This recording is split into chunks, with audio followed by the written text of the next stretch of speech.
Жаночы свет. Аўтарская праграма Ольгі Мацаральнік. Пахвалёны Езус Христос. Навеки вечный амен. Жаночы свет. Прочнулась Беларусь. Ночное чувание.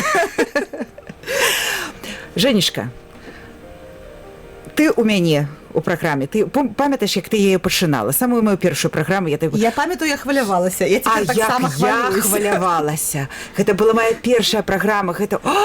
Ну, не будем. Так. Это был аўдыёэфір, дарэчы. Гэта быў аўдыё? Тот быў аўдыё, там не было відэа. А, так мы першы раз з табой разам... Так, мяне ніхто ніколі не бачыў. Так, і вось, самае першае пытанне, вельмі хацела табе яго задаць на працягу 4 месяцаў.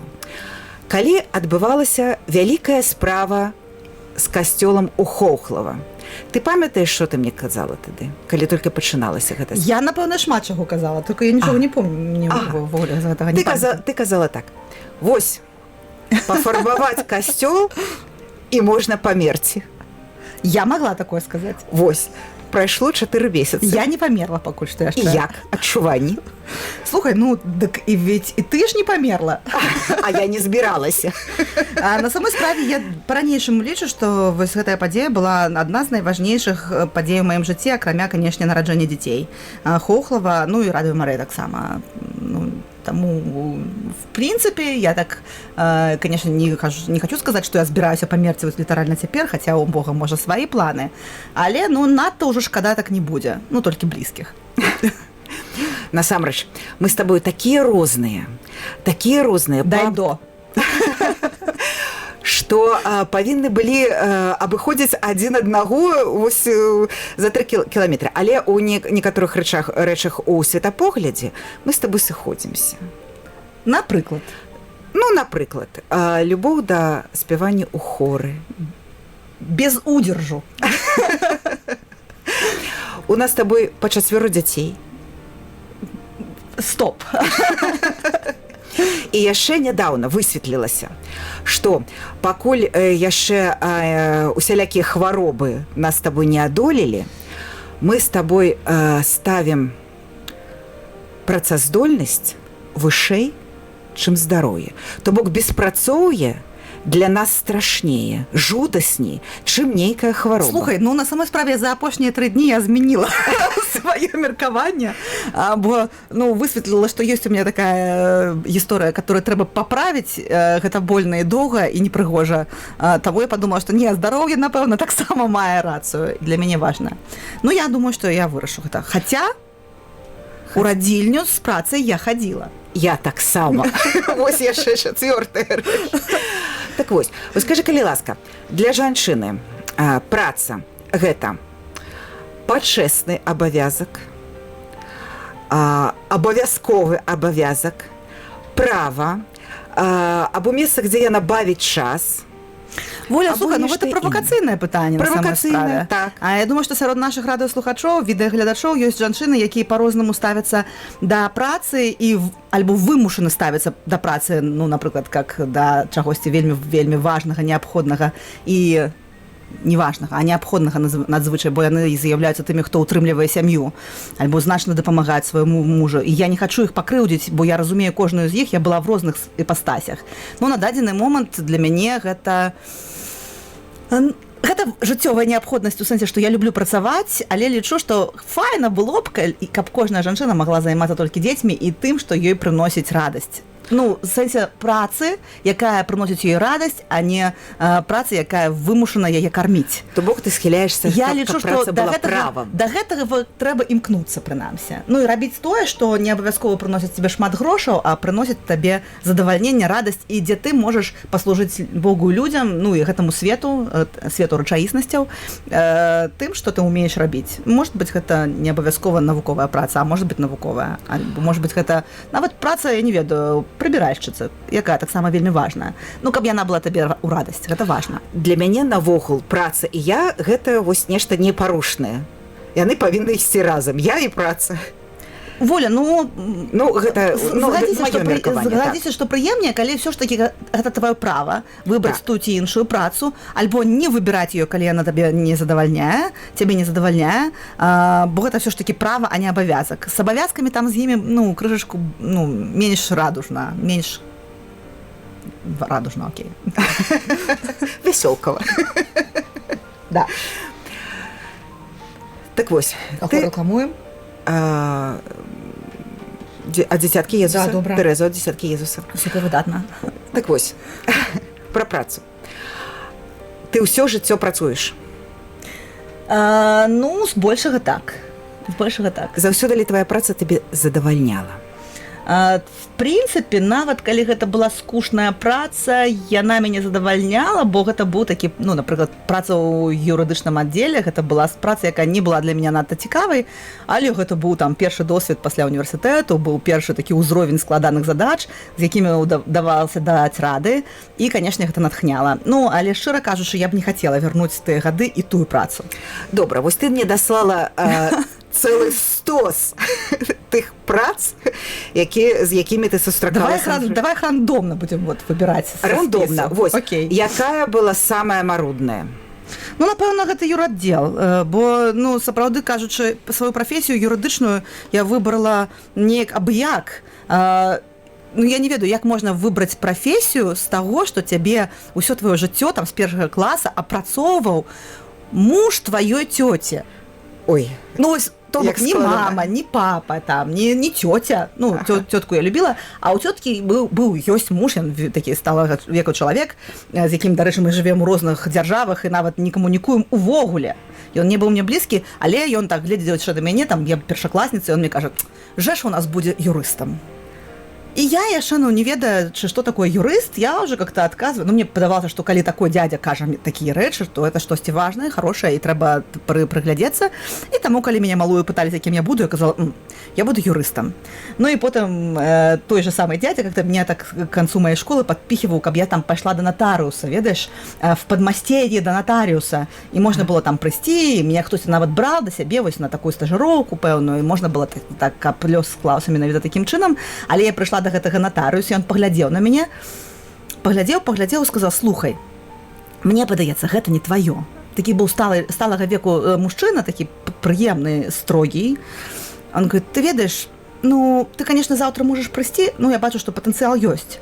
Але ты вельмі добра падумай, бо, по-моему, это не твоё». Я выйшла оттуда і вырашыла: не, гэта не маё. А дядя мяне чакаў там на наступны там збор сямейны з такой сумачкай: «Гэта ж ты будзеш насіць тут пячатку сваю там». А адукацыі яшчэ не было? Нет, чаму? Я была ўжо заканчивала свой юрыдычны факультэт. І пакуль ты вучылася...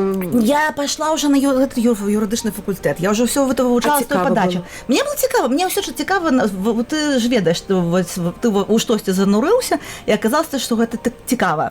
А думаю, што так бы не адбылося з трыганаметрыяй, але вось юрыспрудэнцыя якраз такі там акурат была шмат чаго, што так как-то мае дачыненне да жыцця. І ведаеш, што потом сталася? Цяпер мой тут дядька, калі раптам нам раз на 10 гадоў супадае дзесьці сустрэцца, і он цяпер кажа, глядзіць на мяне і кажа: «О, Жэша, актрыса!» Дядя Толя, вось што вы са мной нарабілі? Я не ведаю, чаму ён мне так даўся тады. Слухай, з гэтым... які шок. Я не ведаю, я хацела быць лекарам, я хацела быць хірургам, як там моя маміна вось Галіна, там яе мама, і рыхтавалася? Я хацела бы, чамусьці перамог дзядзя Толя. Гэта не дзядзя Толя перамог. Калі б стаял дзядзя Толя або вучыць хімію і біялогію... Я бы вывучыла, не важна. Важна, што гэта, напэўна, было самае маруднае, мне цяпер значна дапамагае, бо, значна дапамагае. Ты разумееш, што в маёй штодзённай працы, нават тут на Радыё Марыя, гэта мне важна. Вось, я не шкадую, што я атрымала гэту першую базавую адукацыю, як мама моя называе юрыспрудэнцыю, што это просто, першая базавая адукацыя, а потым глядзіце. Вось, але б я не хацела гэта вярнуць. І яшчэ у меня была такая нецікавая праца. Я працавала в аддзеле маркетингу і хутчэй добра вытворчасці, якая там рабіла там лесвіцы і дзверы. І не, гэта было мне не цікава, бо карацей, было мне гэта не цікава. Вось на тым пазёме, на тым узроўні, на якім знаходзілася... Ты прасоўвала лесвіцы і дзверы. І мне гэта было не цікава. Хаця кожны раз, калі ты ўваходзіш у якуюсьці галіну і пачынаеш яе так ці інакш сабе прысваиваць, вось, ну, там, мы, наша, но я не хацела б гэтым займацца. А заробак не перавешваў, не пераадольваў? Слухай, ну, на самой справе я не заўжды кіруюся заробкам. Вось, на прыкладзе Радыё Марыя, могу сказаць. Да Радыё Марыя мы дойдзем. Ну так. Так, а самая вымушаная праца? Самая вымушаная праца, дарэчы, гэта, ну, не кажучы пра апошнія часы, бо я в пэўнай іпастасі я мігрант, які сутыкнуўся з пошукам працы на рынку там за мяжой, бо я, канешне, як добрая жонка, я следую за сваім мужам і сваімі дзецьмі. Ну, і я была вымушана займацца тым, чым мне не ўласціва займацца даўно, прынамсі. Ну, я не скрою, што мне прыходзілася і прыбіраць, і, ну, там, гатаваць, там, ну, вот, мои пельмені гэтыя. І я могу сказаць, што на пэўным моманце гэта было нават, гэта было шчасліва. Я была шчаслівая, бо у меня ёсць занятак, бо я маю грошы, бо я магу падчас гэтага занятку, напрыклад, слухаць тое, што мне падабаецца слухаць вось з гістарычных лекцый на Ютубе. Ну, і заставацца сабой, ну, і плюс там потом выходзіш пасля гэтага прыбірання там чужой хаты і атрымліваешся ў прыгожым горадзе, які там как-то так ласкава на цябе пазірае і кажа, ну, пачакай, гэта яшчэ не ўсё, на што ты здольная. Ну, вот гэта хіба што вымушаная. Ну, і яшчэ адна была вельмі файная вымушаная праца. Слухай, это была такая уже цікавая, такой замес, знаешь. Я была так в каким-то паміж двумя нармальнымі працамі, і я неяк так апынулася на гэтым рынку працы, вось, я адукаваная з скілзамі, з мовамі. Гэта тут было? Тут. Але мяне ніхто не бярэ. Ніхто не бярэ мяне. З адукацыяй. Ну, ведаеш, бо, ну, у меня вельмі такі, на жаль, доўгі досвед індывідуальнага прадпрымальніцтва, і гэта не заўжды падабаецца працадаўцам. А гэта было такі вось, ну, нейкае такое памежжа, дзе старае ўжо адмёрла, а новае яшчэ як-то, ну, не прачнулася, не праклюнулася. Ну, і тэлефануе мне моя калега з мінулай маёй працы ў агенцыі рэкламнай і кажа, только ты не кричи. Ты не кидай слухавку. Пачакай, вось ты, я ведаю, ты шукаеш працу. І нічога мне не кажа, просто дай мне сказаць, паслухай. Есть такая праца, на якую нам трэба. Я кажу, какая праца? Ты спачатку паслухай, хто трэба. Кажа, нет, нам трэба дарослая жанчына, але не старая. Ага. Ну, чтобы была такая шустренькая, ну, жвавая, добразычлівая, пожадана с пачуццём гумара. Я говорю, что за праца? Скажи мне, занадто ты долго запрягаешь. Ну, пожадана, каб ёй былі дзеці. У тебя же ёсць дзеці? Ёсць дзеці, двое на той момант у меня было дзяцей. С машинай.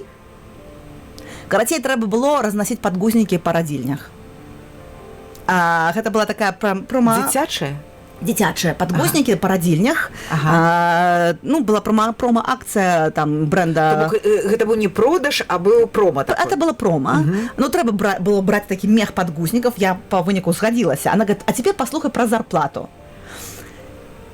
А я уже на той момент стаяла ў пераходзе метро на Уручах і просто плакала. Кажу, слухай, ну как же так? Это все, на что вот мне можно прапанаваць? Ага. Ну, я думаю, я размаўляю па-ангельску, там, па-кітайску, па-беларуску, па-расейску. Я, ну, не буду там пералічваць свае заслугі, ну, просто, ну, чаму так? Ага.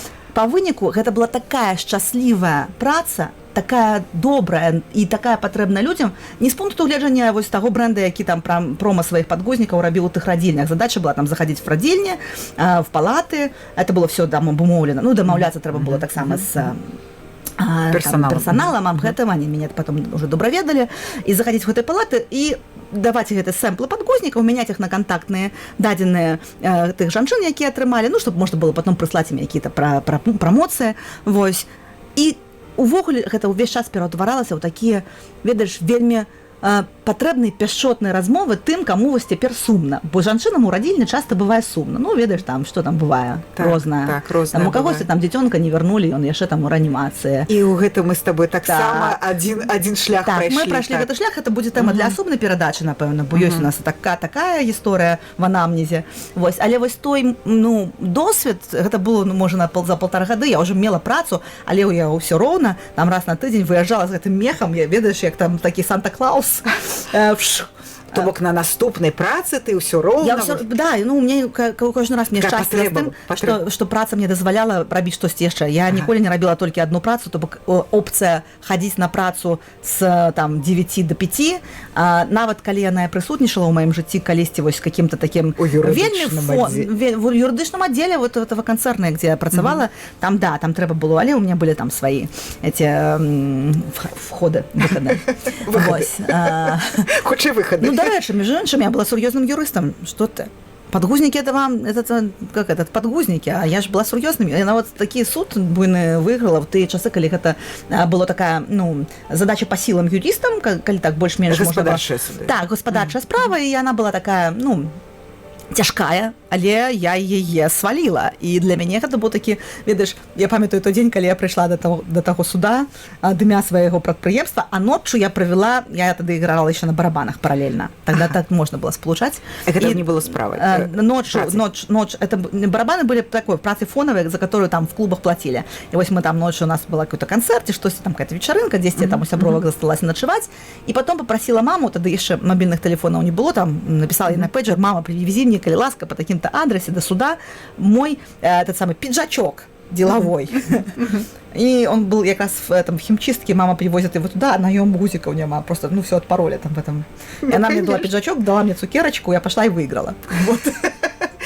Ну так. По сюжэтам розных фільмаў у судзе не было клубных таких заўзятых? Нет, там было цікава, там было глобально, дарэчы, і мне потым той суддя, я прыходила там за рашэннем, он мне отдал решение, ну, там типа, ну, не так ён сказал, что типа с павагай да моладасці і безрассудства, ну, что так звычайна, вот так звычайна не судзяцца.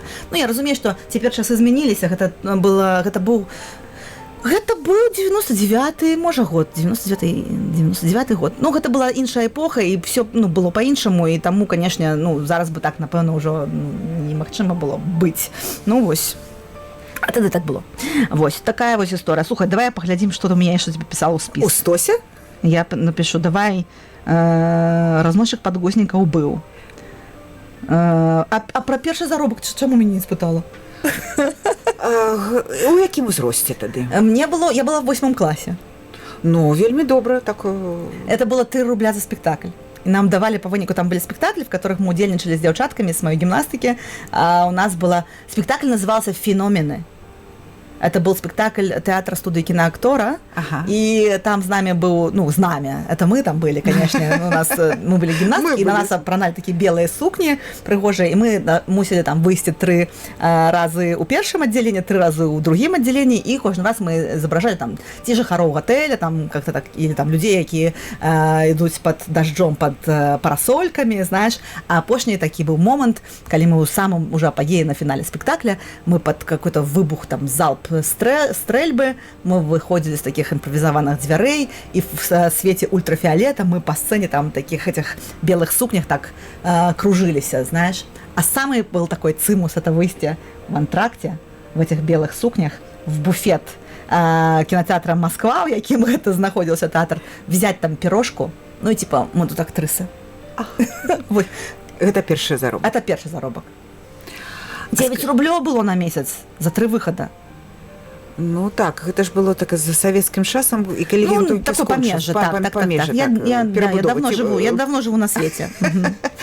Слухай, все ведаюць. Слухай, ну тады это просто, а не давялося ли цябе у падземным пераходзе нешта граць на скрыпачцы? В падземным пераходзе не давялося, але мне давялося граць шмат, ну, на скрыпкі, ну, на скрыпкі больш так на ўзроўні, конечно, там каких-то таких любительских справаў, а барабанах это была такая, ну, частка майго жыцця, вельмі значная.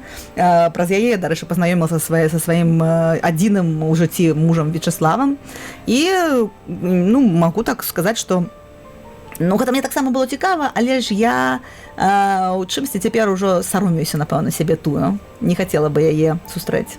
Вось. І распавесці пра гэта.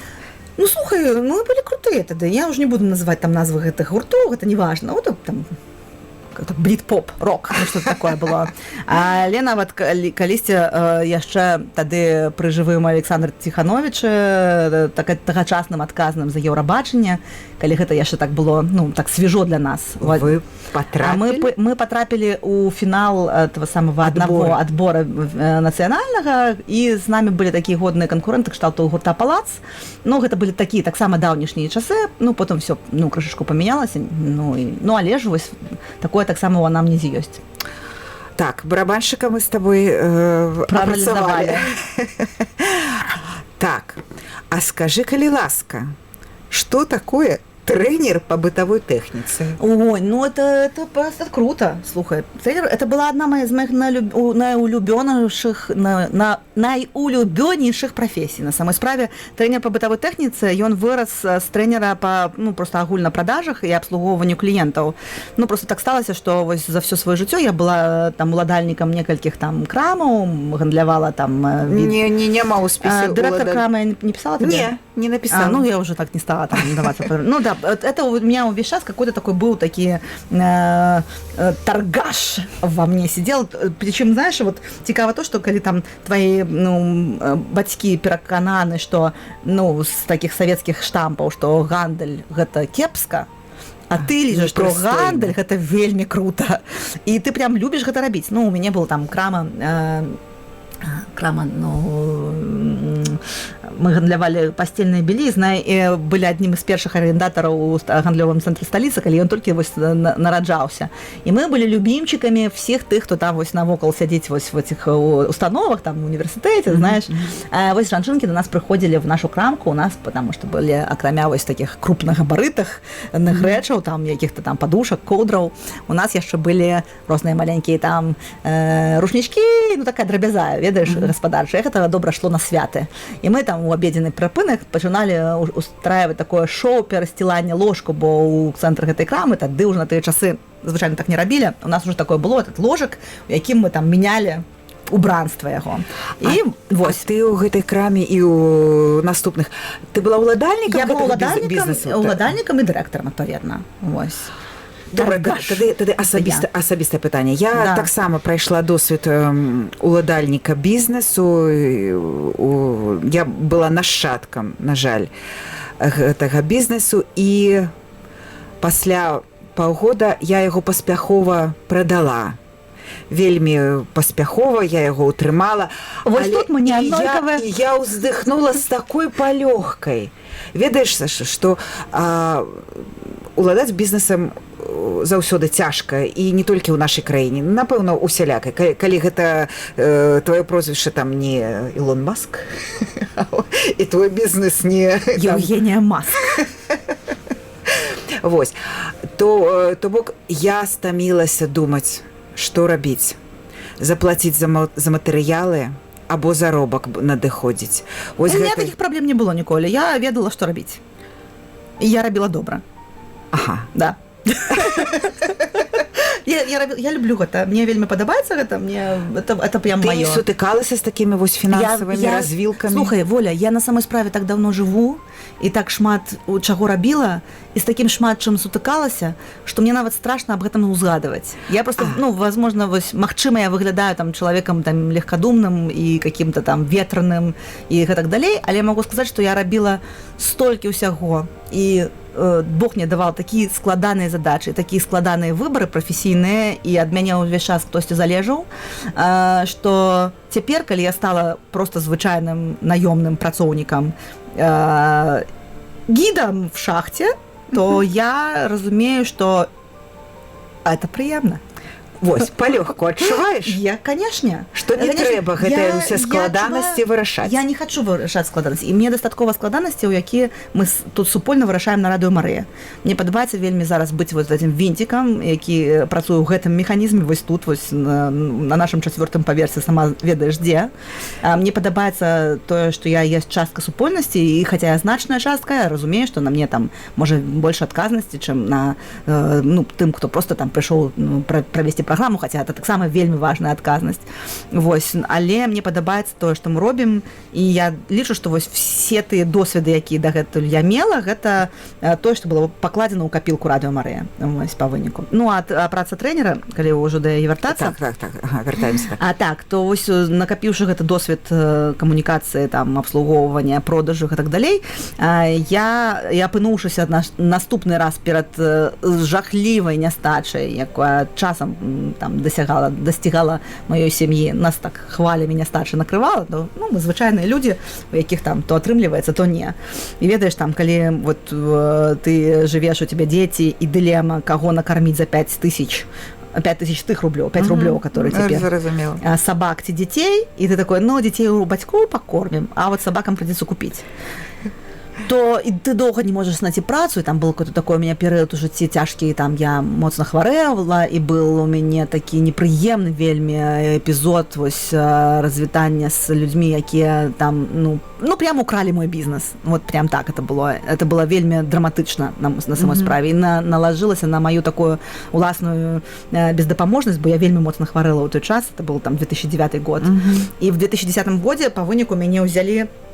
Я думала, хоть куда-нибудь меня возьмите, просто хоть кто-нибудь, потому что я уже больше не могу.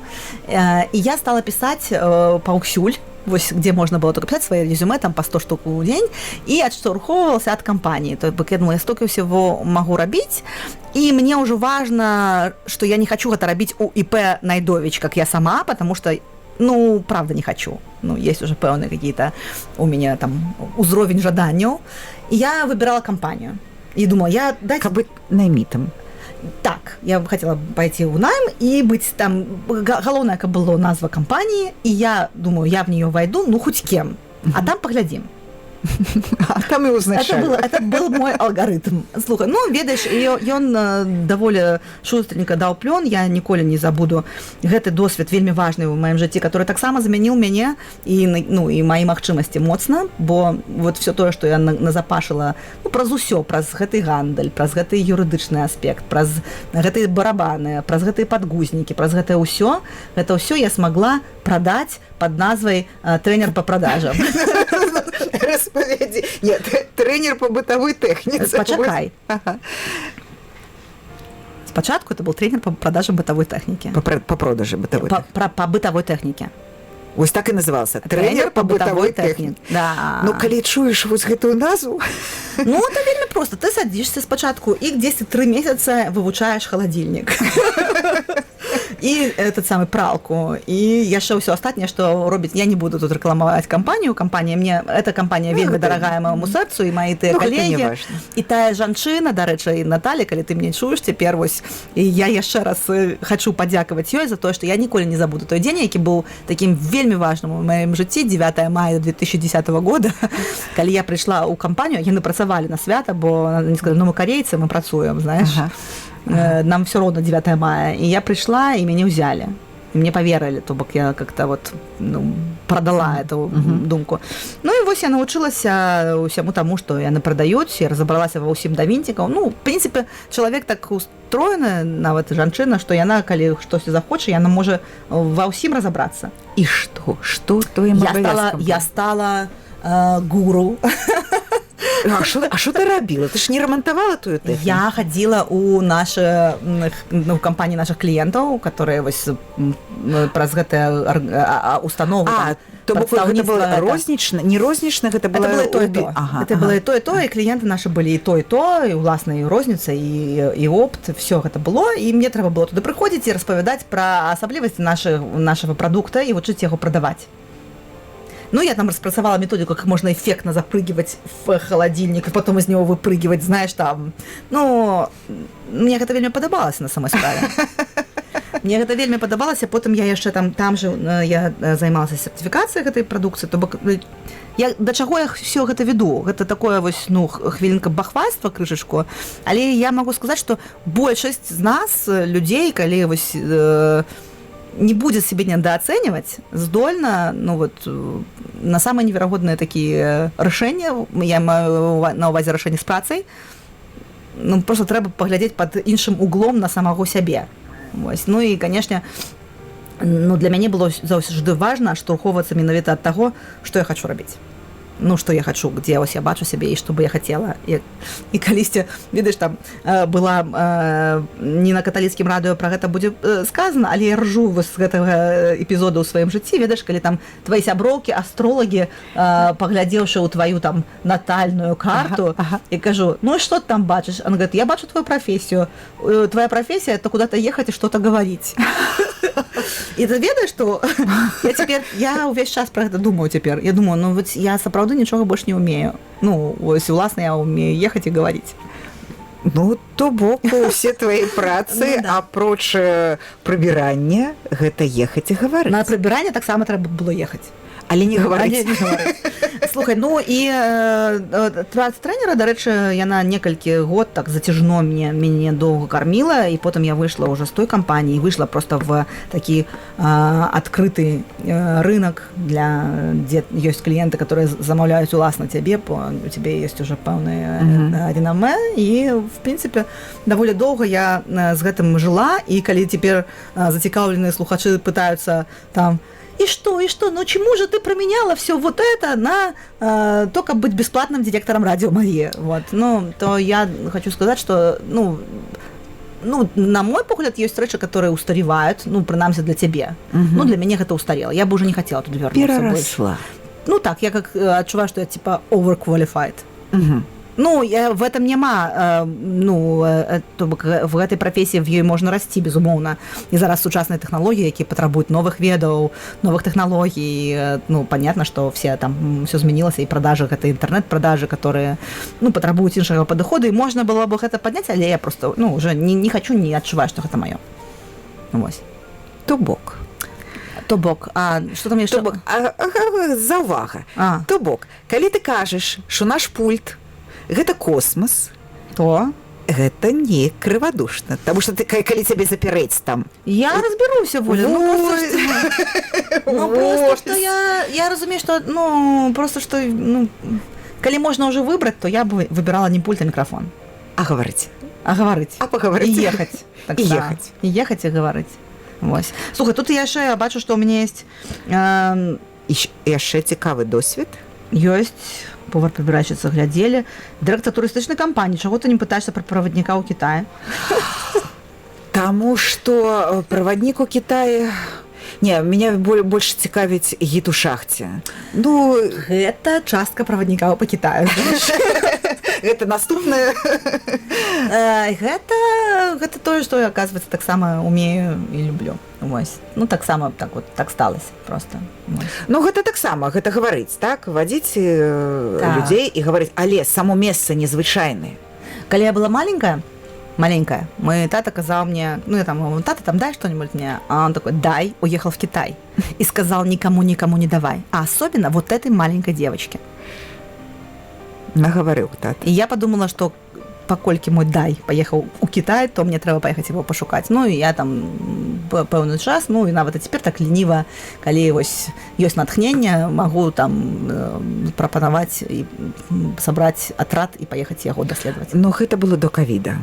Гэта было до ковіда, і после таксама ўжо крыху было. Ну, з ковідам мне таксама спадабалася, ведаеш, тады я перад ковідам, у меня ўжо была турыстычная агенцыя, якая ўласна цяпер з'яўляецца такой асноўным маім сродкам для існавання, гэта ўсё ж такі, ну, турызм. Адно, што я там зараз гід, а не арганізатар гэтых падарожжаў.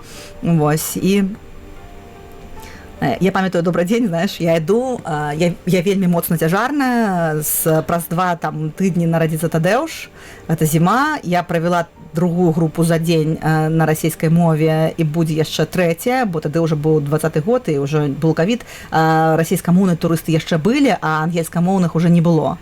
Вось, бо звычайна мы працавалі па-ангельску і, ну, па-кітайску там, ну не па-расійску. І тут я іду, і, знаеш, такой релакс, калі ты, ну, працуеш на расійскай мове, гэта вельмі проста. І ты распавядаеш пра горад, які ты абажаеш, і ведаеш яго вельмі добра, і табе гэта ў кайф. І я памятаю, што вось у мяне там скончылася другая група, я чакаю на 3, і у мяне ёсць час там выпіць какао, і я вось іду, у мяне такая, ну, добрая куртка, в якой ніхто не разумее, што я там на снасях. Я іду, вось п'ю сваю какао, тэлефаную маме і кажу ёй, слухай, я такая шчаслівая.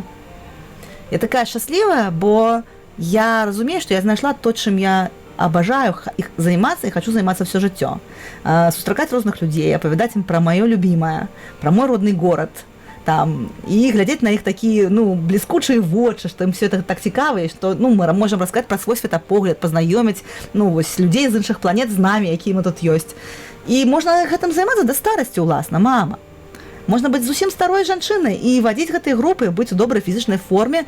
І, мама, я люблю эту працу і хачу займацца ўсё жыццё, сказала я, і больш ні адзін турыст в Беларусь не прыехаў. А что отказала мама? Она с тобой погодилась? Мама погодилась, конечно. Ну, да, конечно, погодилась.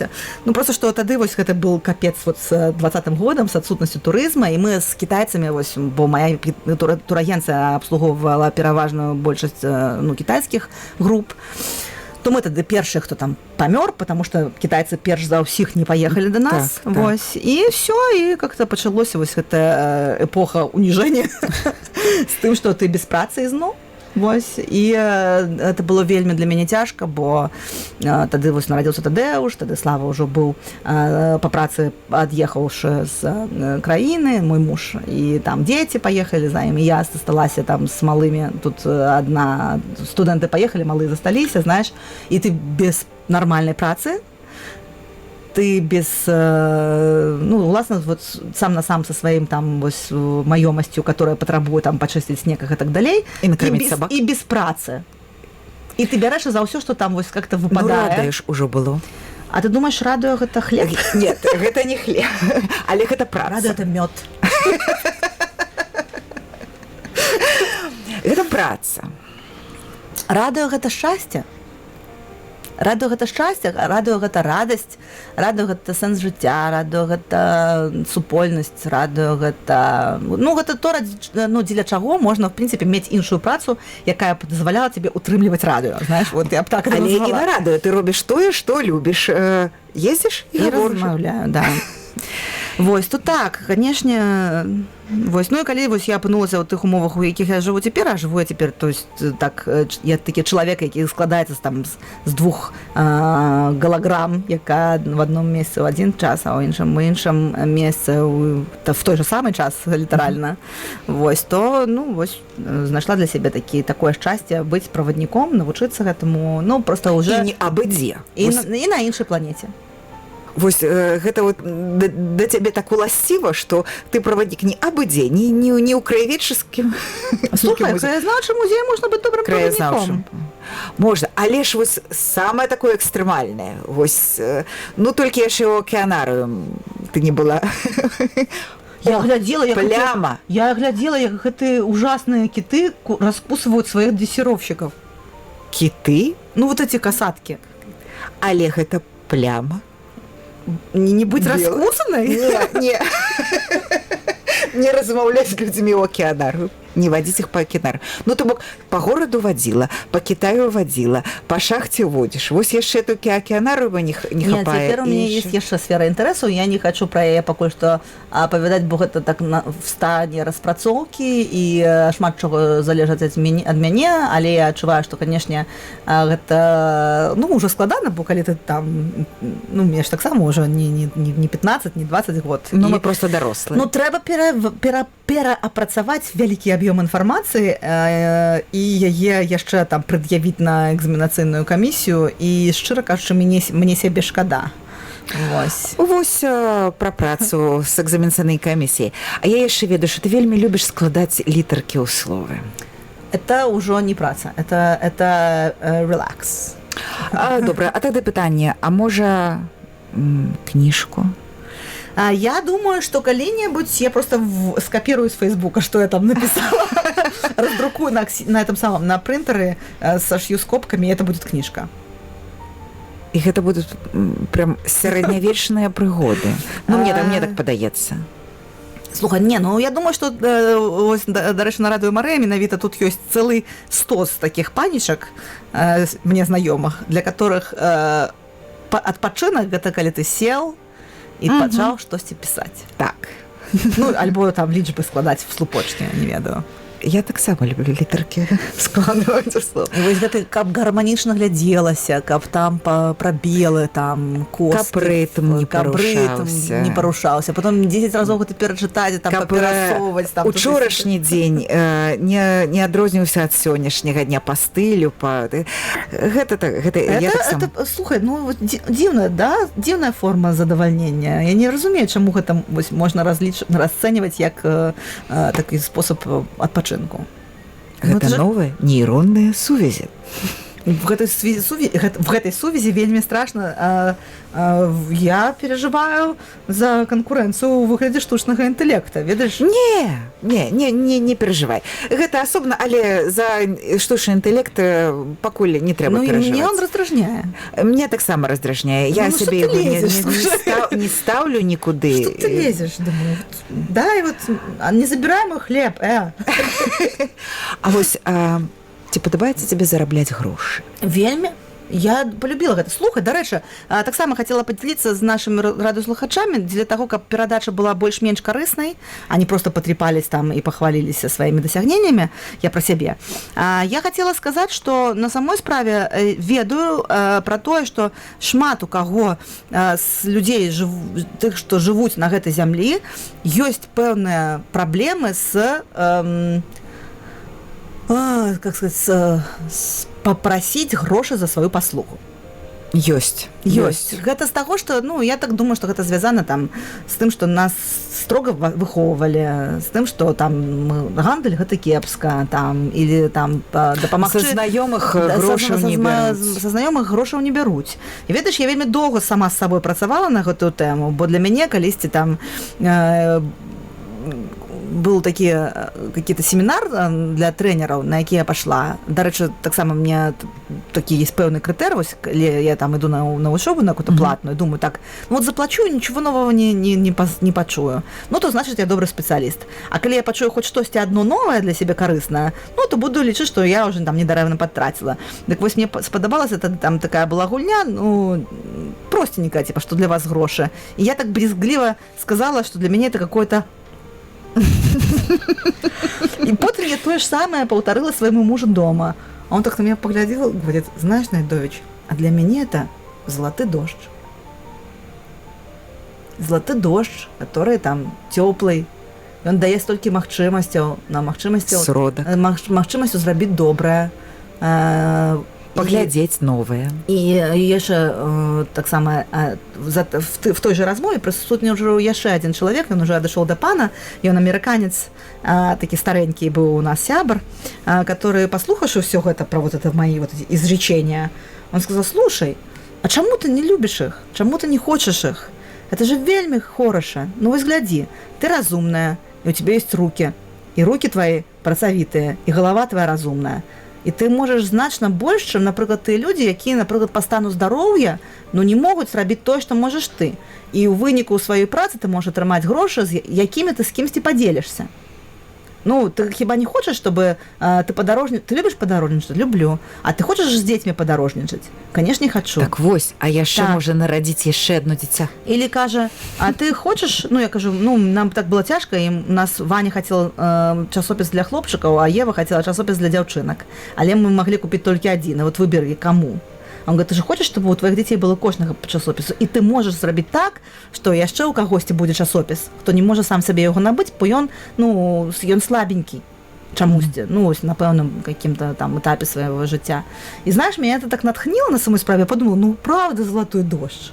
А чаму я не могу попросить? И знаешь, как-то так само мяне там навучылі тады, я карыстаюся, так сказать, дзякую за гэта Маріне Шолец. Я яе таксама узгадываю, Наталью, Маріна Шолец, там, это тых професіянальных таких асоб з прафесійнай сферы, якія на мяне вельмі моцна паўплывалі. Вось, то яна мяне навучыла таму, што, ну, ты же, калі ты робіш штосьці для блізкага чалавека, ну, напрыклад, для твоего сябра, там, ты зробіш какую-то паслугу, і ён хоча тебе там адудзячыць, даць тебе якісь грошы, а ты говоришь, нет, что ты, я делала для тебя. Не надо, возьми и скажи дякуй. і пастарайся зрабіць так, каб гэта вось паслуга была аказана ну на такім уже найвышэйшым узроўні, бо гэта ты робіш не любому чалавеку, а самому блізкаму. Поэтому ну ты пастараешься і сверху яшчэ будзе якасьці вішанька, ну зрабі так. Вось. І я стала гэтым карыстацца і шчыра раю ўсім тым, хто нас цяпер чуе і чамусьці яшчэ не навучыўся прасіць за сваю паслугу, не саромецца гэтага рабіць, а рабіць гэта ўсё ад вось з вялікага прафесіяналізму, з любові, з клопату аб бліжнім і з радасцю браць тую падзяку, якую вам за гэта прапануць, і прасіць за гэта падзяку спакойна, самастойна. Але калі ну зусім уже не ёмка, можна рабіць зніжкі. Вось я ведаю такіх крутых спецыялістаў. Радуе Марыя. Завжди думаю, на што-небудзь зніжку прыдумаем. Пачакай. То бок яны... Завіруйся нам, калі ласка, што-небудзь. Ну, вам са зніжкай. Ой. Слухай, дальше вось ведаеш пра прасіць грошы для радыё Марыя. Это таксама вось, ну, это такая тонкая тэма на самой справе. Ну, я крышачку удзельнічала з торбай на выхадзе з касцёла. Гэта вельмі тонкая справа, вельмі такая, ну, знаеш, сенсітивная, я б сказала. Я спачатку думала, што я ніколі не змагу гэтага зрабіць. Ну, я ж такая вось дарослая, такая самастойная, такая... В каралях? У янтары. І я гэта змагла. Мне гэта не паказалася ні сорамным, ніякім чымсьці такім непрыемным. Гэта складана, але нешта такое адчуваеш. Ну, па-першае, я бяру не для сябе. Вось. Ну так. Увогуле нет. Чтобы кондиционер працаваў. І я бяру на карысць справы, якая прыносіць радасць. Але радасць прыносіць таксама і мне. Ну, такія складаныя сувязі. Я ўжо полюбіла гэта прасіць для радыё Марыя. Я ўжо полюбіла, я ўжо з гэтым как-то зжылася, і я просто разумею, што калі мы не папросім, то нічога і не будзе, а важна, што было. Бо я ведаю, што шмат людзей хоча нас падтрымліваць, просто, ну, яны не памятаюць аб гэтым кожны дзень. Мы памятаем аб гэтым кожны дзень, бо гэта наша задача, каб радыё існавала, і поэтому кожны тут памятае пра гэта кожнага дня, але ў людзей ёсць іншая задача. І яны дадуць, калі папрасіць. А так яны забылі, і гэта нармальна. Таму, канешне, без сораму. Просім, нагадваем, да, выбачайце за слова без сораму. На самой справе сораму хапае. Адзінае, што ёсць неабходнасць утрымліваць вялікі карабель, які плывёт па акіяне, а акіян вялік. Вось, і можна ўтануць. Таму просім і будзем прасіць. Будзем. Да. Ну што, мы раскрылі, а какую мы там хотели раскрыть в ogóle? Жанчына і праца. Жанчына і праца – это круто.